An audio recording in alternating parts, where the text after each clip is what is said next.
Good morning, class 8. How are you all? I hope you all are good. Welcome to our science class. Students, today we will start our chapter number 7. That's name is cell structure and functions. ठीक है, आज हम अपना नया chapter start कर रहे हैं cell. Cell क्या होती है ना, उसके स्ट्रक्चर, उसके क्या फंक्शंस होते हैं, है ना, कहाँ लोकेटेड होती है, कहाँ प्रेजेंट है क्या, कैसे डिस्कवर्ड हुई, ठीक है, इसके क्या क्या कैरेक्टर्स हैं, उसके बारे में आज हम बात करेंगे. ठीक है, आप देखिए सेल एक्चुअली है क्या, फंडामेंटल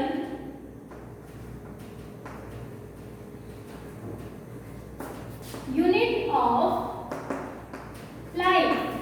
देखो लाइफ जो वर्ड है वो रेफर होता है लिविंग बीइंग्स के लिए, है ना. लाइफ जो वर्ड है वो किसके लिए रेफर हो रहा है, लिविंग बीइंग्स के लिए. अब लिविंग बीइंग क्या होते हैं, कौन कौन से हैं, प्लांट्स एंड एनिमल्स, है ना, प्लांट्स एंड एनिमल्स.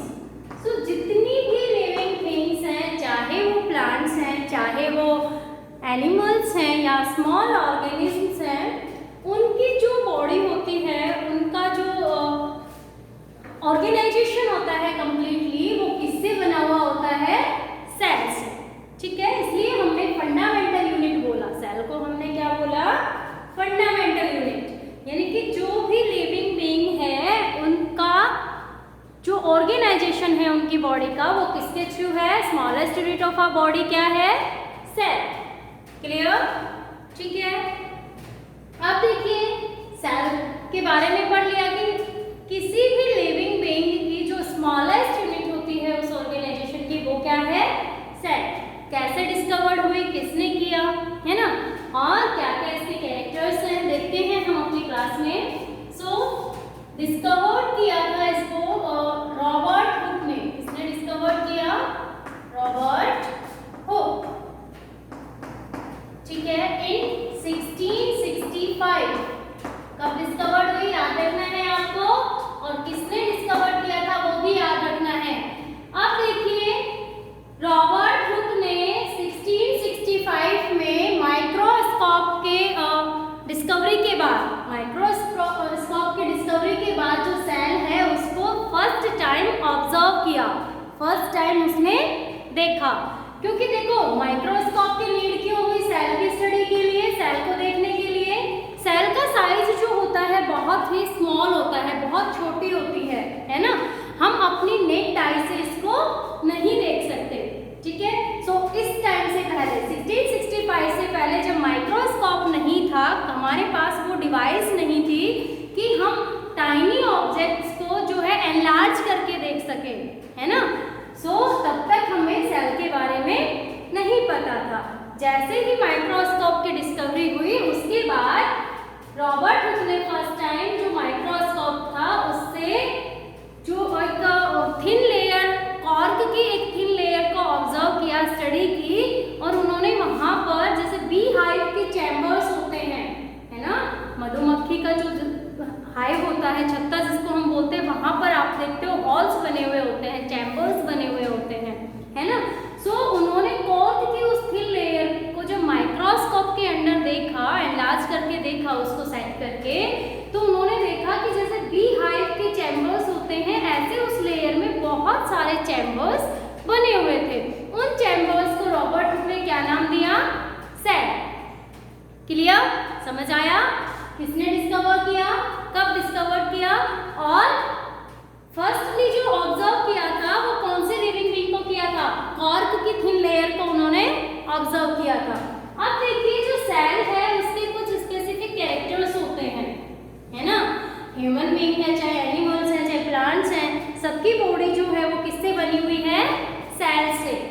अब जो बॉडी का, लिविंग बीइंग्स की बॉडी का जो ऑर्गेनाइजेशन है उसको नंबर ऑफ सेल्स के बेस पर हम क्लासिफाई करते हैं, है ना. सेल के जो डेवलपमेंट है, सेल के जो फंक्शंस है, सेल के जो फीचर्स हैं, उसके बिहाफ पर हम ऑल लिविंग बीइंग्स को कैटेगराइज करते हैं. कुछ होते हैं ऑर्गेनिज्म लेवल के, कुछ होते हैं लोअर, जिनकी जो सेल्स होती हैं वो वेल डेवलप्ड नहीं होती, है ना. और कुछ होते हैं हायर लेवल के जिनकी जो सेल्स है वो वेल डेवलप्ड होती हैं, है ना। तो जितने भी एनिमल्स हैं, प्लांट्स हैं, ह्यूमन बींग्स हैं, इनको हम क्या बोलते हैं, हायर लेवल में, है ना। ऑर्गेनिज्म लेवल पर अगर हम बात करें, वायरस है, माइकोप्लाज्मा है ना, उनको हम किस में लेते हैं, ऑर्गेनिज्म लेवल पर, ठीक है। लोअर लेवल वो है जो वेल डेवलप्ड नहीं है, उनकी बॉडी के अंदर सेल तो प्रेजेंट है, बट सेल के जो एक टिपिकल जो सेल की स्ट्रक्चर होती है, जो उसके कैरेक्टर्स होते हैं, वो वहाँ पर कुछ कैरेक्टर्स की वहाँ पर एब्सेंस होती है, ठीक है।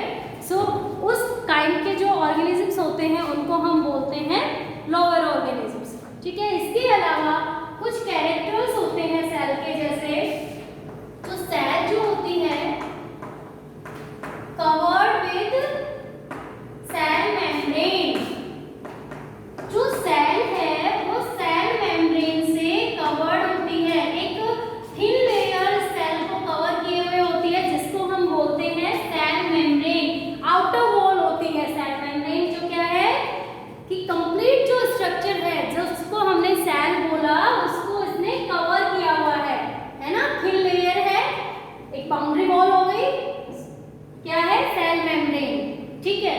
अब देखिए सेल मेम्ब्रेन से कवर्ड एक जेली लाइक सब्सटेंस होता है, एक फ्लूइड होता है जो भरा हुआ होता है इसके अंदर, है ना। इससे एनक्लोज्ड होता है, क्या होता है, इससे एनक्लोज्ड होता है फ्लूइड, है ना, फ्लूइड होता है इससे एनक्लोज्ड। इस एनक्लोज्ड फ्लूइड को हम बोलते हैं साइटोप्लाज्म, क्या बोलते हैं उसको हम, साइटोप्लाज्म, ठीक है। जो कि सेल मेम्ब्रेन से एनक्लोज्ड है वो फ्लूइड, एक जेली लाइक सब्सटेंस, जिसको हमने बोला साइटोप्लाज्म, ठीक है।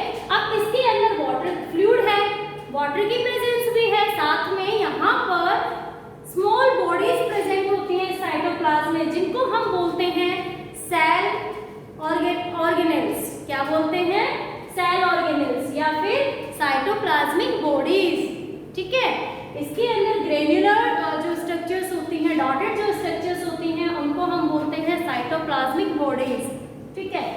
और एक स्पेसिलिटीज दो हमने पढ़ा, सेल जो होती है वो सेल मेम्ब्रेन से कवर्ड होती है, और सेल मेम्ब्रेन से जो एनक्लोज कंप्लीटली जो फ्लूइड होता है उसको हमने बोला साइटोप्लाज्म, क्लियर।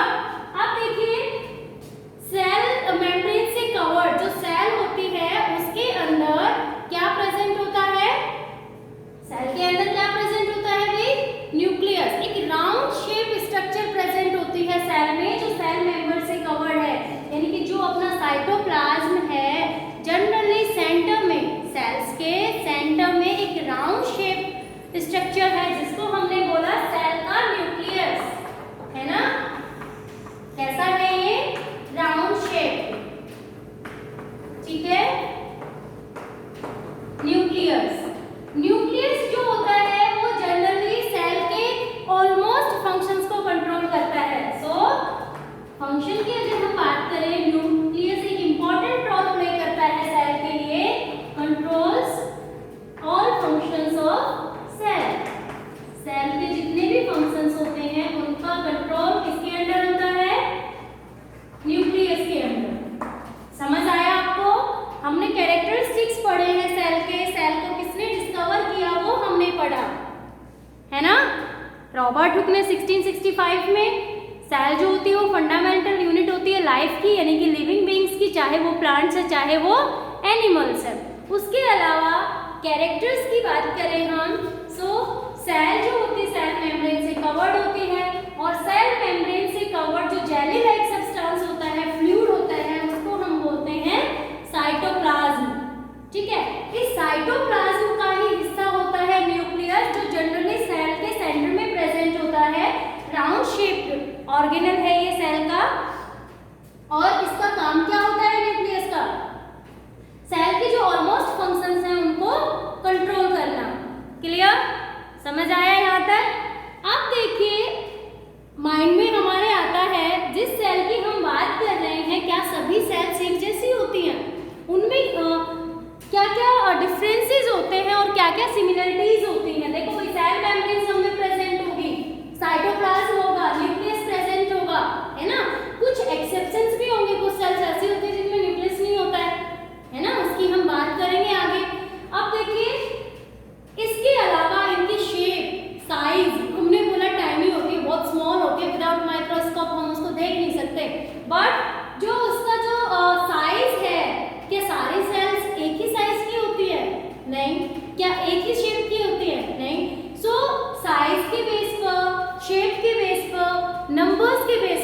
यानी कि जो लिविंग बीइंग्स हैं उनमें जो सेल्स का नंबर है उसके बेस पर बहुत सारे वेरिएशंस होते हैं, ठीक है।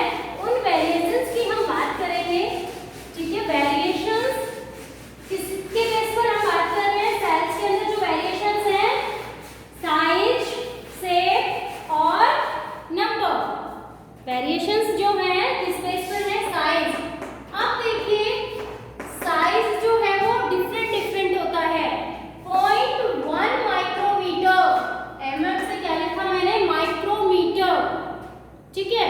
0.1 mm से जो साइज होता है ये स्मॉलेस्ट है ना। स्मॉलेस्ट को हमने लिखा, रेंज जब हम लिखते हैं तो कहां से कहां तक लिखते हैं? जब मैं साइज की रेंज लिखूंगी तो स्मॉलेस्ट से लार्जेस्ट तक लिखूंगी ना। सो 0.1 mm जो है, 0.1 माइक्रोमीटर है, वो स्मॉलेस्ट सेल होती है। किसकी होती है? ये जनरली जो अपना माइकोप्लाज्मा होता है। कुछ हमारी जो ब्लड सेल्स हैं उनका साइज कितना टाइनी होता है ना। वहीं कुछ सेल्स जो होती हैं वो क्या होती हैं? बहुत लार्ज होती हैं। उनका साइज जो है वो तकरीबन 125 mm तक होता है, ठीक है। तो ये एक रेंज हो गई, देखो कहाँ 0.15 mm है और कहाँ 125 mm है। कितनी वेरिएशंस है इनके साइज में। कुछ बहुत ज्यादा छोटी होती हैं जिनको हम बहुत ही पावर जो डिवाइस होती है, पावर माइक्रोस्कोप होता है, उन्हीं से ऑब्जर्व कर सकते हैं। और कुछ का साइज क्या होता है? थोड़ा सा बड़ा होता है। नेक्ड आई से हम इनको भी नहीं देख सकते, बट कंपैरिजन करें अगर स्मॉलेस्ट से तो ये इनमें बहुत डिफरेंस है। इसकी कंपैरिजन में देखो ये कितनी गुना बड़ी है ना, कई टाइम्स बड़ी है ना ये, ठीक है। तो साइज के बेस पर भी डिफरेंट जो वेरिएशंस होता है। लार्जेस्ट जो सेल होती है, जैसे अपनी नाव सेल है ना, नाव सेल जो होती है उसका साइज काफी बड़ा होता है, अप्रोक्सीमेट 125 mm, 117 या 120 mm होता है। जो अपनी न्यूरॉन होती है, नाव सेल जो होती है वो, है ना। अब सेकेंडली हमने बात की थी शेप के बेस पर वेरिएशन कि जो सेल है उसके अंदर जो शेप है क्या सबकी एक जैसी होती है? नहीं, कुछ जो सेल्स होती हैं वो देखो इनकी शेप बहुत वरी करती है। कुछ की जो स्फेरिकल होती है ना, कैसी होती हैं? स्फेरिकल शेप की भी होती हैं, राउंड शेप भी हो सकती है, पॉलीगोनल भी हो सकती है जो शेप होती है वो, और स्पिंडल शेप भी हो सकती है। स्पिंडल का मतलब क्या होता है? स्पिंडल शेप, स्पिंडल से मतलब है फाइबर के जैसे। जनरली जो अपनी मसल्स सेल्स होती है ना वो कौन सी शेप की होती है? फाइब्रस होती है। अपनी जो मसल्स होती है ना थोड़ी सी लंबी होती है, थिन होती है। फाइबर जो होता है, थ्रेड जो होता है उसकी जैसी सेल्स होती हैं स्पिंडल से। स्फेरिकल सेल्स राउंड स्फीयर की शेप में होंगी, है ना। डिस्कॉइडल हो सकती हैं, डिस्क के जैसे डिस्कॉइडल हो सकती है। जो अपनी ब्लड सेल्स होती है ना, आरबीसी रेड ब्लड सेल्स, वो डिस्कॉइडल शेप होती है उनकी, ठीक है। इलोंगेटेड हो सकती है, इलोंगेटेड अपनी नाव सेल जो होती है, ठीक है। डिस्कॉइडल में एग्जांपल हम क्या लिख सकते हैं? आरबीसी रेड ब्लड सेल्स जो होती है वो डिस्कॉइडल होती है, और जो नाव सेल होती है वो इलोंगेटेड होती है, लंबी होती है नाव सेल जो होती है वो, ठीक है। सो देखिए आप अलग अलग शेप है बॉडी के अंदर, अलग अलग ऑर्गन की जो सेल है उसकी जो शेप है वो क्या है? बहुत वरी कर रही है। साइज में भी डिफरेंस है और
complete body form by one cell, है ना।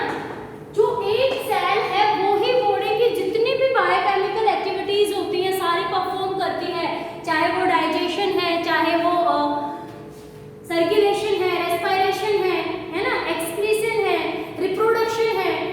सो सारे जो फंक्शंस हैं बॉडी के, जो भी वो सारे ऑर्गन सिस्टम, जैसे अपने बॉडी में तो ऑर्गन सिस्टम डिफरेंट डिफरेंट है, पढ़ेंगे हम उनको। सो इसके अंदर जो यूनिसेलुलर ऑर्गेनिजम्स होते हैं उनकी बॉडी के अंदर एक ही सेल सारे काम करती है, ठीक है। एग्जांपल्स जो है यूनिसेलुलर ऑर्गेनिजम्स के, अमोएबा, पैरामीशियम,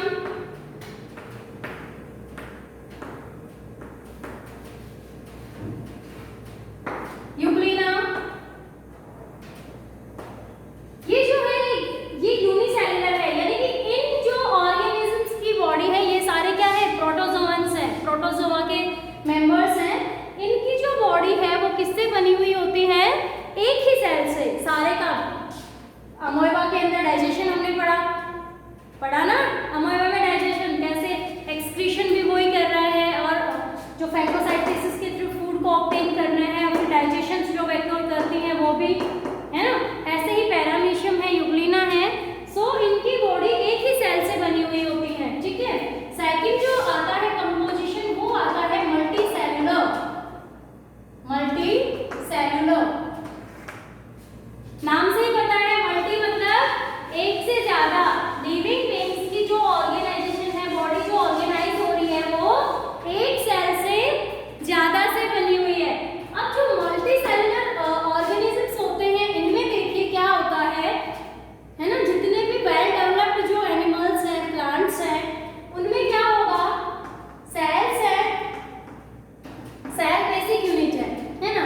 अब क्या करेंगी, कंप्लीट एंटायर बॉडी के अंदर कुछ सेल्स जो होंगे स्ट्रक्चर में सिमिलर होंगे और उनका एक ही काम होगा, है ना। अब सेल्स का वो ग्रुप जिनके स्ट्रक्चर भी सेम है और जो किसी एक पर्टिकुलर फंक्शन को परफॉर्म कर रही है, सो क्या बनाएंगे वो, टिश्यू। क्या कहलाएगा, टिश्यू। सेल्स का एक ऐसा ग्रुप है ना, सिमिलर सेल्स का जिनकी स्ट्रक्चर भी सेम है और जो किसी एक पर्टिकुलर फंक्शन को परफॉर्म कर रही है, वो क्या कहलाएगा, टिश्यू, ठीक है। ग्रुप ऑफ सेल्स टिश्यू हो गया। जो मल्टी सेलुलर ऑर्गेनाइजेशन बन रहा है, बॉडी बन रही है, उसके बनने का उसकी जो फॉर्मेशन है देखो वो किस बिहाफ पर होती है, सेल है फंडामेंटल, एक जैसी सेल्स एक साथ आई जो एक काम करेंगी, उसको हमने नाम दे दिया क्या, टिश्यू। क्लियर।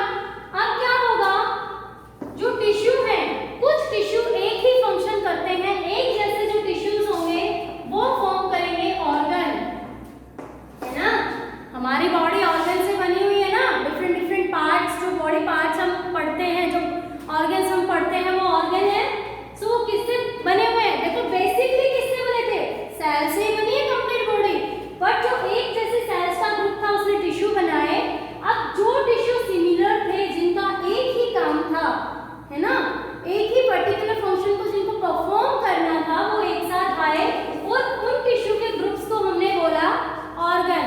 और जो ऑर्गन मिलके किसी एक टास्क को पूरा कर दे, देन जो बनती है वो बॉडी बनती है, वो किसी भी लिविंग बीइंग का ऑर्गेनाइजेशन होता है कंप्लीट।